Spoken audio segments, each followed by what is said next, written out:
Assalamualaikum warahmatullahi wabarakatuh. Perkenalkan, nama saya Niken Ayu Adila dari Pendidikan Bahasa Arab semester 7 dengan NPM 1801020011. Di sini saya akan sedikit membawakan materi dari MK Psikologi Pendidikan yang diampu oleh Ibu dosen Nawang Wulandari MPD. Selamat menyaksikan. Oke, pada pertemuan kali ini aku akan membahas sedikit materi tentang belajar dan pembelajaran, dan juga faktor-faktor yang mempengaruhi pembelajaran. Apa sih pembelajaran itu? Dan sebenarnya belajar itu adalah segenap aktivitas yang dilakukan manusia secara sadar, dan aktivitas itu dilakukan bertujuan untuk mendapatkan perubahan dan untuk menambahkan ilmu pengetahuan atau wawasan dalam diri seseorang. Belajar, apa sih belajar? Kita semua sering kan belajar. Nah, hakikatnya belajar ini adalah suatu aktivitas yang dilakukan oleh manusia secara sadar, yang dilakukan untuk bertujuan mendapatkan ilmu pengetahuan, wawasan, dan itu belajar dari pengalaman, keahlian, dan berguna untuk memperoleh pengetahuan. Sedangkan pembelajaran, kalau pembelajaran itu adalah proses interaksi antara guru dan siswa atau pelajar dan pengajar, yang kegiatan itu bertujuan untuk mendapatkan suatu ilmu pengetahuan. Jadi kalau belajar itu namanya suatu kegiatannya, nah sedangkan pembelajaran itu adalah proses belajarnya, proses interaksi antara guru itu dengan siswanya, yang sama-sama keduanya ini mempunyai tujuan untuk mendapatkan ilmu pengetahuan.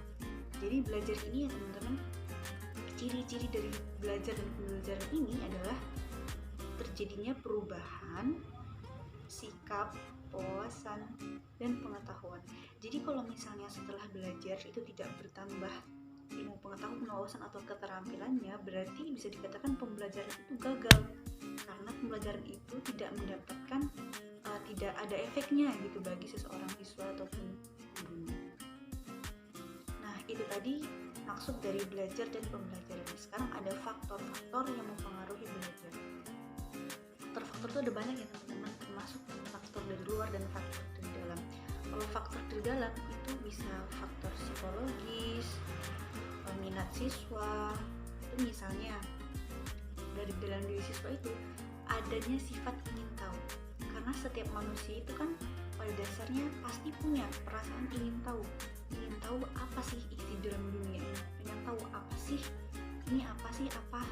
Jadi rasa ingin tahu itu selalu ada dalam diri manusia.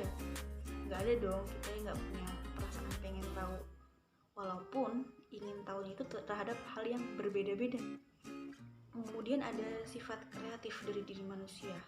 Sifat ini itulah yang merangsang manusia untuk selalu ingin tahu, selalu ingin belajar, ingin tahu yang ini bentuknya seperti apa, yang ini bedanya dengan yang ini apa. Itu adalah sifat kreatif yang memancing kita untuk selalu belajar ya teman-teman.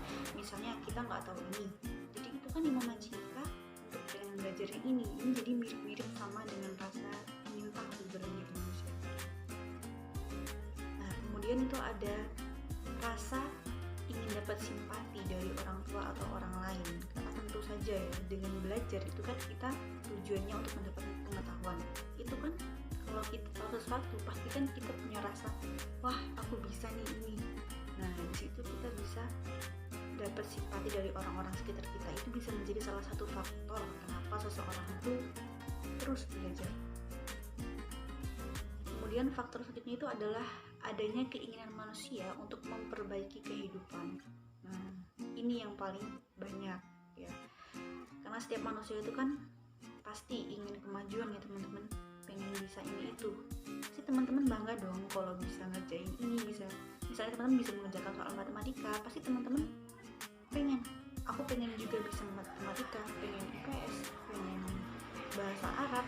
Nah, itu adalah kemampuan manusia, keinginan manusia untuk mengembangkan kehidupannya. Kan kita kan nggak mungkin kan mau diam di situ-situ aja, pasti kita pengen ada penambahan yang lebih baik, apalagi kita sebagai pelajar dan calon pendidik juga teman-teman, pasti kita punya rasa ingin tahu, ingin belajar untuk mengembangkan potensi dari diri kita. Kemudian faktor selanjutnya itu adalah untuk mendapatkan rasa aman. Nah, ini juga terutama pada seorang pelajar dan pengajar ya. Ini pasti semua kita merasakan, pengen dapat rasa aman. Bayangkan, misalnya contohnya teman-teman mau ujian, pasti teman-teman belajar kan? Kenapa? Karena rasanya nggak aman aja kalau kita mau ujian tapi nggak belajar, takut ada yang lupa. Ntar kalau ditanya kita nggak tahu, jadi kita nggak aman. Nah itu, belajar itu salah satu karena tujuan kita ingin mendapatkan rasa aman dan juga ingin mendapatkan ilmu pengetahuan. Jadi kita pengen aman gitu, kita bisa ini, kita disuruh masak bisa kan, nah, kita disuruh apa ya, nah sekiranya kita suruh masak yang ini ternyata kita juga bisa yang ini. Jadi kita di berbagai tempat itu bisa mengendalikan diri kita karena kita punya kemampuan. Jadi itu bisa jadi salah satu faktor yang menyebabkan seorang itu ingin belajar. Kemudian ada lagi faktor yang menjadi faktor mempengaruhi seorang belajar itu adanya hukuman ataupun ganjaran dalam belajar. Itu menjadi faktor yang menyenangkan karena misalnya teman-teman belajar kalau waktu masih kecil ya, dulu kan kalau bisa baca ini dapat hadiah, bisa ngerjain ini dapat coklat. Nah itu bisa menjadi salah satu motivasi belajar, faktor-faktor yang mempengaruhi. Jadi kita belajar itu semangat, ada keinginan untuk belajar, wah aku nanti setelah belajar dapat hadiah. Jadi itu bisa menjadi salah satu faktor yang mempengaruhi kita dalam belajar. Oke teman-teman, mungkin cuma itu yang bisa aku sampaikan. Salah kurang dan lebihnya mohon maaf. Semoga bermanfaat dan wassalamualaikum warahmatullahi wabarakatuh.